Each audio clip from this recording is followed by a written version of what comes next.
Bienvenue pour ce nouveau numéro de Campus, le magazine d'Eurosport dédié au sport universitaire. Nous irons à Lausanne pour le City Event, rendez-vous annuel qui met en contact les villes avec les fédérations sportives. Gros plan également sur Tony Estanguet, triple champion olympique et ancien vainqueur des Universiades. Dans la deuxième partie, nous reviendrons sur les championnats du monde d'haltérophilie disputés au début du mois de novembre en Israël, à Eilat. Enfin, dans la dernière partie, nous irons à la rencontre des meilleurs moments des récents championnats du monde de beach volley, sans oublier toutes les dernières infos.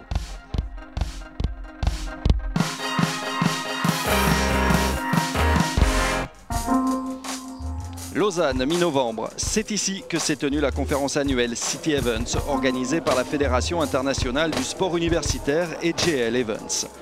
Rendez-vous incontournable qui met en contact les villes avec les fédérations sportives et des organisateurs d'événements.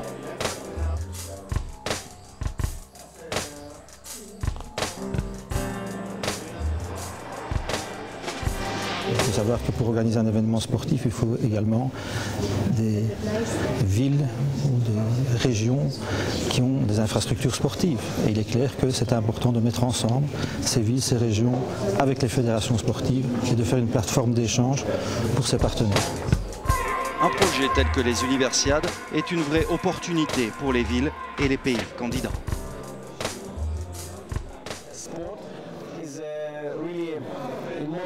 Dans notre société moderne, le sport a une place importante dans le système éducatif.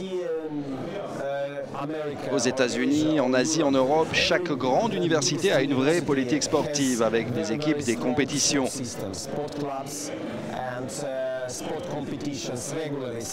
La Russie essaie de mettre en place un nouveau système où sport et éducation seraient étroitement liés, permettrait une meilleure intégration entre les régions. Avec 150 000 étudiants, Krasnoïarsk est la première ville candidate aux Universiades d'hiver 2019. Nous nous battons afin d'obtenir les Universiades, car ce n'est pas seulement un rendez-vous sportif, mais une opportunité d'intégrer, d'associer la jeunesse à la vie politique et sociale, participer au développement de la ville, de la région et de notre pays, la Russie. C'est l'opportunité pour nous de nous sentir pleinement intégrés au monde. Nous voulons en faire partie, nous voulons être en harmonie avec lui et démontrer notre capacité à accomplir des choses. Les prochaines Universiades se tiendront en 2013 en Russie, à Kazan, avec 27 sports au programme, un record. Ces Universiades s'annoncent comme les plus grandes jamais organisées. Il existe déjà 85% des infrastructures. Kazan est déjà prêt à accueillir le monde.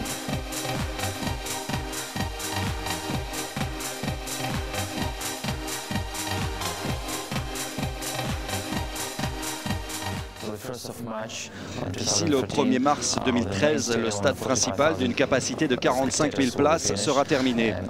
Et à la fin décembre, le bassin pour les épreuves de natation sera livré. Nous serons prêts à 100% pour les Universiades. Un rendez-vous attendu avec impatience par toutes les délégations, les Américains notamment.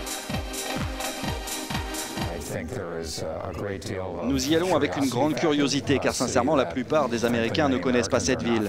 Mais nous avons entendu d'incroyables histoires à propos de cette ville et du sport là-bas. En 2015, les Universiades d'été se tiendront en Corée du Sud, à Gwangju. Dans ce cadre, de nombreux projets sont en cours de développement avec le Bureau des Nations Unies pour le sport au service du développement et de la paix. L'objectif ? Rapprocher les deux Corées.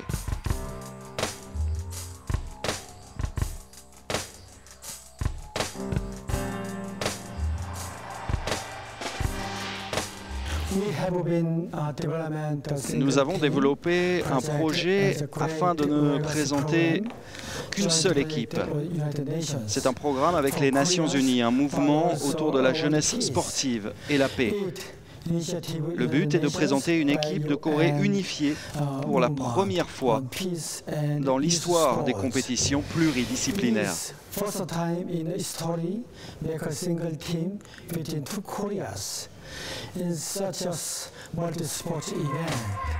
Le secrétaire général des Nations Unies, M. Ban Ki-moon, a salué et apporté son soutien total à ce projet d'équipe unifiée pour les Universiades de Gwangju 2015.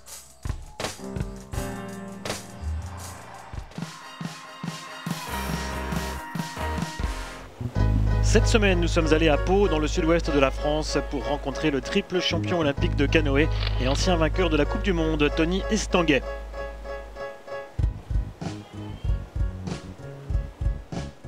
Nous l'avons rencontré dans son club historique, le club universitaire palois Pyrénées-Eaux-Vives, où tout a commencé pour lui.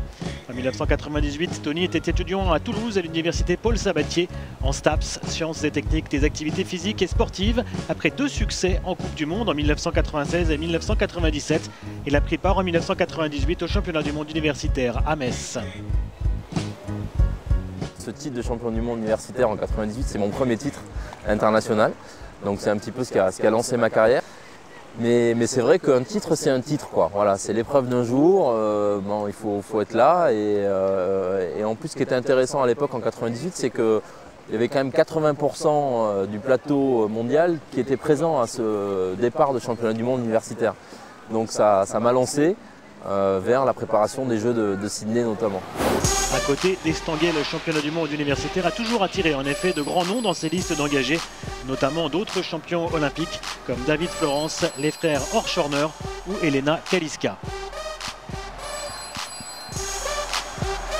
Ça fait partie un peu des valeurs de ce sport, d'être obligé de combiner un projet d'études en parallèle de sa carrière sportive. Donc effectivement, on est nombreux à avoir fait des études universitaires. Et ensuite, je pense que dans notre sport aussi, il n'y a pas forcément beaucoup d'événements dans l'année. Donc on est bien content d'avoir ce calendrier universitaire et de participer à ces épreuves-là. C'est un peu un tremplin dans une carrière de sportif de haut niveau. Encore une fois, je pense que les enjeux sont peut-être un peu moins importants qu'un championnat du monde ou des Jeux olympiques. Mais il n'empêche qu'il y a quand même cette donnée d'excellence et de compétition au meilleur niveau. Donc c'est une bonne manière de se faire les dents, entre guillemets, et d'apprendre, voilà, et de prendre un peu de bouteille et de l'expérience. Ouais. Lors du premier championnat du monde universitaire en 1994, le vainqueur s'appelait déjà Estanguet. Il s'agissait de Patrice, le frère aîné de Tony, médaillé de bronze olympique à Atlanta en 1996.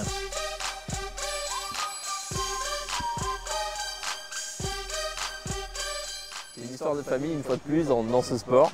C'est assez marrant parce qu'on a gagné les 2 premières éditions donc, de ces championnats du monde universitaires. Patrice, c'est vrai que c'est un peu un exemple de ce point de vue-là parce qu'il a un peu essuyé les plâtres dans la famille. Hein. C'est lui le premier qui a dû combiner justement un projet sportif et un projet universitaire. C'est lui le premier qui a gagné une médaille olympique aux Jeux olympiques d'Atlanta. Et donc moi, derrière, 5 ans plus jeune, j'ai suivi un peu son parcours, quoi. Tony est l'exemple parfait pour montrer à quel point le réseau universitaire peut conduire jusqu'aux médailles d'or olympiques. Je suis licencié dans un club universitaire depuis le début de ma carrière. Moi, quand j'ai commencé, on devait être une trentaine ou 40 dans ce club. Aujourd'hui, il y a 250 licenciés. Je pense que c'est bien, en tous les cas, effectivement, de reconnaître l'utilité et le mérite du sport universitaire, de ces structures universitaires qui essaient, au-delà de l'excellence et au-delà de la compétition, de prôner aussi un certain équilibre, des valeurs, quoi, un peu d'intégration à travers le sport. Tony Estanguet a remporté la médaille d'or à Sydney en 2000, à Athènes en 2004 et enfin à Londres en 2012. Ce dernier titre est très spécial pour lui après l'échec de 2008.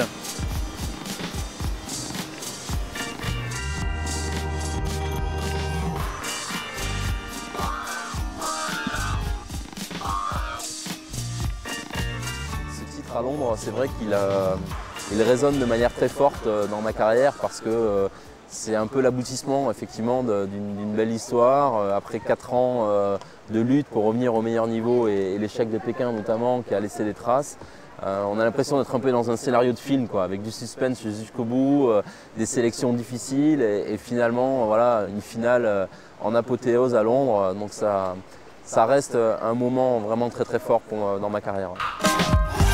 Après avoir tout gagné dans son canoë, Tony Estanguet réfléchit encore à son avenir, mais il n'oubliera certainement jamais où sa carrière a commencé.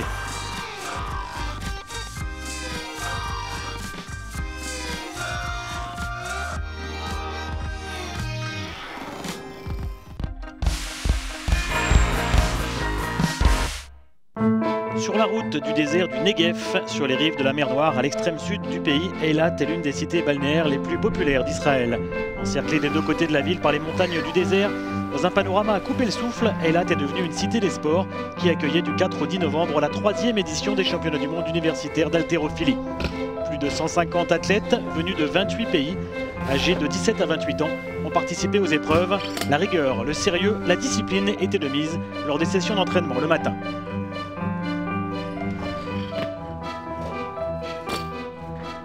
Le premier record est tombé le deuxième jour de la compétition, un record du monde junior pour la chinoise Wei Deng de l'université de la province de Fujian en 58 kg femmes avec un total de 244 kg.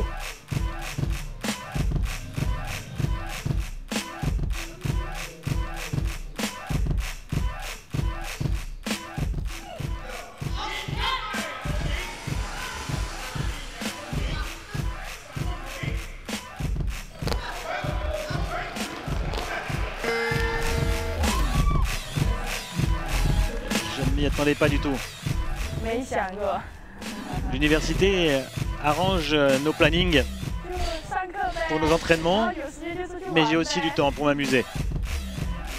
La délégation chinoise féminine était emmenée par M. Chen Wenbin, un entraîneur très reconnu de Pékin. Il nous a expliqué l'importance de l'haltérophilie dans le sport universitaire chinois. L'haltérophilie est un des sports les plus importants pour nous. En Chine, depuis 10 ans, l'haltérophilie s'est beaucoup développée à l'université.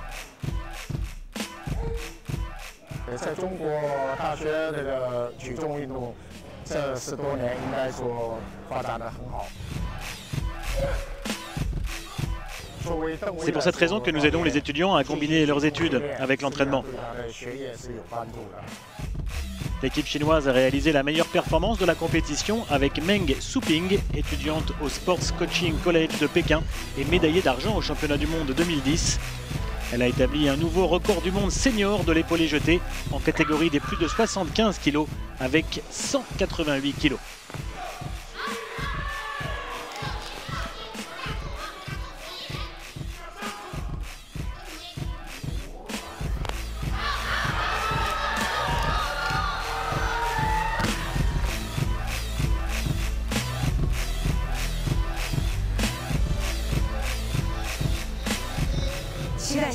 J'espère faire encore mieux à Kazan. Les athlètes russes ont dominé la compétition masculine, particulièrement à Mesjikov, étudiant en histoire à l'université de Russie, vainqueur en super lourd en plus de 105 kg, et Muratov, qui étudie la culture physique à l'Académie de culture physique de la région de la Volga, qui s'impose chez les lourds en 105 kg. Au total, il remporte la bagatelle de 12 médailles d'or.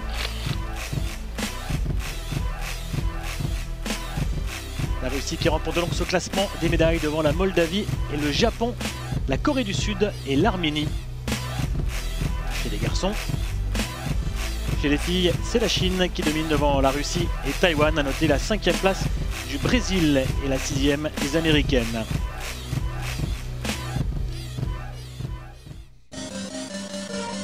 Ce championnat du monde universitaire n'est pas seulement une compétition qui accueille de futures stars mondiales, il y a aussi des athlètes simplement passionnés par leur discipline. Certains d'entre eux doivent jongler avec la logistique et des questions d'organisation par rapport à des nations plus importantes. C'est le cas de l'Américain Michael Asbates en 77 kg. C'est dur de s'organiser parce que la plupart d'entre nous ont un travail à côté pour vivre, vont à l'école et s'entraînent. Alors il est difficile de s'entraîner 2 fois par jour comme dans d'autres pays comme la Chine et la Russie et tous les autres pays qui arrivent à s'entraîner 2 fois par jour. Normalement, les athlètes américains ont l'école, le travail et doivent en plus s'entraîner.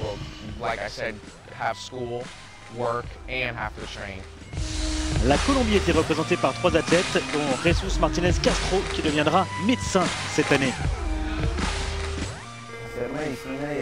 Étudier la médecine et faire du sport de haut niveau, c'est très difficile. Mais je pense que ça vous donne beaucoup de discipline, de pouvoir faire les deux. On gagne aussi en confiance en soi. Et bien sûr, c'est bon pour sa propre vie. Olga Zubova, la Russe, était présente aux derniers Jeux Olympiques de Londres. Ici, elle a obtenu la médaille d'or de la catégorie des 75 kg lors de ces championnats du monde universitaires.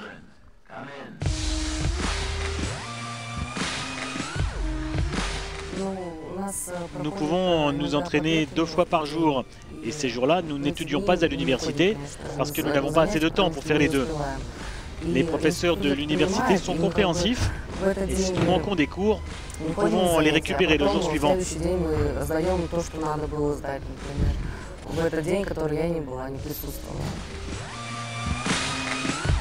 Jacqueline Ferreira, la brésilienne, a créé la surprise de cette compétition. Elle aussi présente aux Jeux de Londres. Elle est montée sur la 2e marche du podium en 75 kg. Nous serons prêts pour l'an prochain à Kazan en Russie afin de participer aux prochains Jeux universitaires et nous nous battrons encore pour être sur le podium avec la Russie et les autres pays. Nous serons certainement encore plus forts et mieux préparés. Łukasz Grela, le Polonais, a pris la médaille d'or de l'arraché en 94 kg.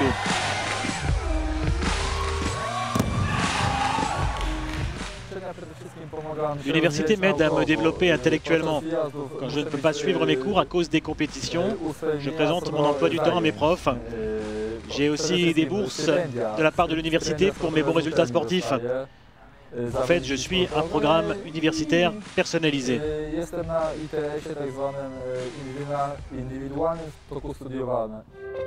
À Eilat, nous avons retrouvé 2 icônes de l'haltérophilie, le médaillé d'or polonais des Jeux Olympiques de Munich 1972, Zygmunt Smalcherz, et le médaillé d'argent des Jeux d'Atlanta et de Sydney, le grec Leonidas Sabanis.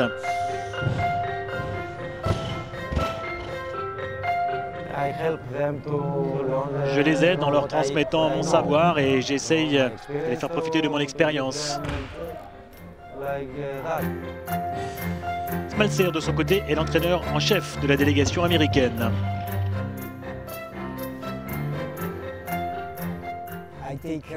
Je m'occupe de leur éducation pour qu'ils soient meilleurs, pas seulement en haltérophilie, mais aussi dans leur vie.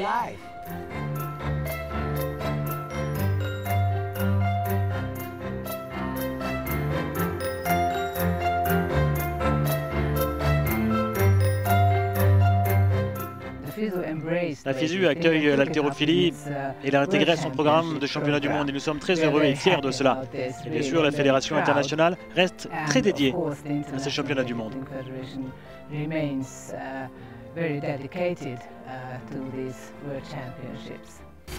Les championnats du monde universitaires à Eilat ont été un réel succès et tous les participants ont apprécié d'être là pour la compétition, mais aussi pour faire la fête avec des étudiants du monde entier.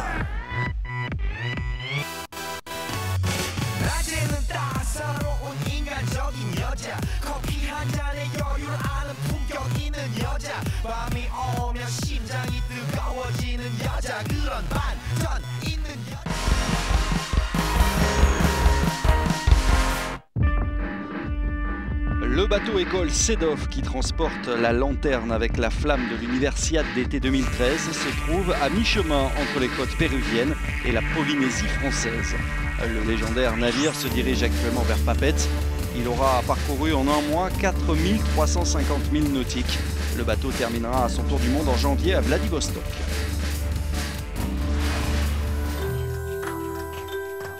Du 12 au 16 novembre, Kazan a organisé des épreuves tests en vue des Universiades 2013. Il s'agissait de la Coupe de Russie de gymnastique rythmique et du Championnat de Russie de gymnastique rythmique par équipe. Fin novembre, Kazan accueillera également la Coupe du Monde universitaire de Sambo, un art martial et un sport de combat au programme des Universiades 2013. La Fédération internationale de sport universitaire a tenu à saluer l'un de ses partenaires, Gerflor, lui attribuant le prix du partenaire commercial de l'année, notamment pour sa contribution aux Universiades de Shenzhen en 2011. C'est un grand hommage pour nous, c'est d'avoir contribué au succès des Universiades et de la FISU. Gerflor est une société internationale, nous sommes partenaires de nombreuses fédérations et pour nous c'est un honneur que la FISU nous décerne un label de qualité, de reconnaissance internationale sur la façon dont nous approchons leurs événements et dont nous les servons.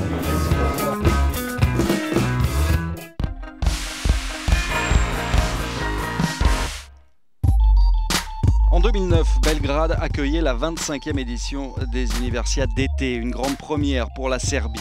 Et une épreuve était particulièrement attendue, le basket, sport majeur dans le pays. Après avoir raté le podium 2 ans plus tôt, c'est une équipe américaine revancharde qui se déplaçait à Belgrade, bien décidée à regagner le titre obtenu en 2005.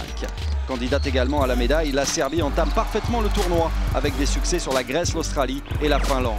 14 000 fans se déplacent ensuite à la Belgrade Arena pour l'ultime choc de la poule face aux États-Unis. La rencontre tient toutes ses promesses. Les Américains s'imposent de 2 points, 68-66. Ils terminent en tête du groupe.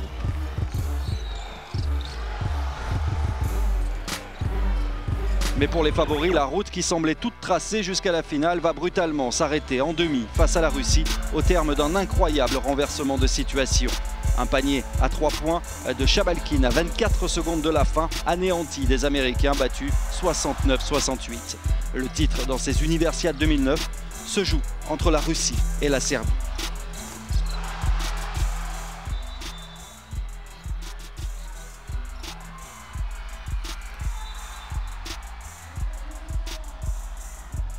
Et ce 11 juillet 2009, devant 20 000 supporters, la Serbie ne va pas laisser passer cette chance historique. Au terme d'une performance collective magistrale, les Serbes dominent les Russes 73-51. Apothéose d'un tournoi inoubliable, un grand moment dans l'histoire des Universiades.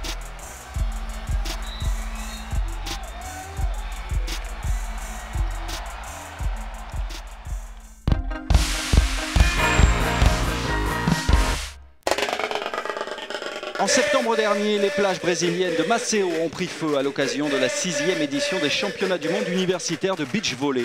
Plus de 40 équipes représentant 17 nations participaient à cette compétition organisée sous l'égide de la FISU. Dans le tableau féminin, la paire espagnole Cristina Hoff Alejandra Simon de l'Université catholique de San Antonio atteint la finale après avoir dominé les Allemandes Laborer Schumacher de 7-1 en demi-finale. Dans l'autre demi, les Américaines Summer Ross et Emily Day dominent les Tchèques Bonerova Hermanova 2-0. En finale, les Espagnols prennent le meilleur départ, mais les Américaines renversent la tendance pour remporter le premier set 21-16. Summer Ross et Emily Day maintiennent leur pression dans le deuxième set, 8 partout, puis elles mènent 16-14. Les Espagnols reviennent à 19 partout avant de perdre ce set 21-19 et le match.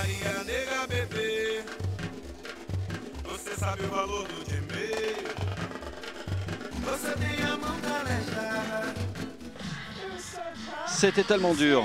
L'Espagne est une très belle équipe. Elles nous ont posé de grandes difficultés.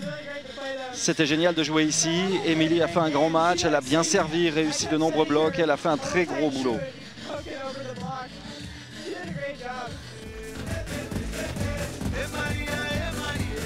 Les Américaines remportent donc la médaille d'or devant le duo espagnol et ce sont les Allemandes Laborer Schumacher qui obtiennent la médaille de bronze. Chez les hommes, la finale opposait 2 équipes européennes, les Allemands Armin Dollinger, Jonas Schroeder face aux Espagnols Garcia Marco. En demi-finale, les Allemands ont surclassé le Brésil, les Espagnols de leur côté n'ont laissé aucune chance au Canada. Et là encore, la finale est extrêmement serrée. Schroeder réussit une belle attaque qui donne 3 points d'avance à l'Allemagne, 20-17 dans le premier set. Et sur un bloc parfait de Dollinger, l'Allemagne s'adjuge la première manche, 21-17. L'Espagne ne renonce pas mais lâche du terrain dans le deuxième set, 16-12. À l'instar de l'équipe féminine, Marco et Garcia reviennent à 20-19 avant de s'incliner sur une ultime attaque de Schroeder.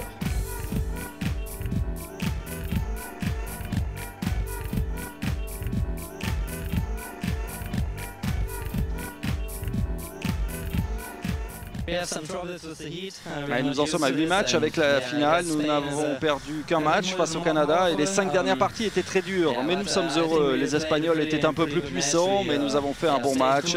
Nous avons su rester calmes et je suis bien sûr content. La médaille de bronze revient au duo brésilien Luciano Alvaro.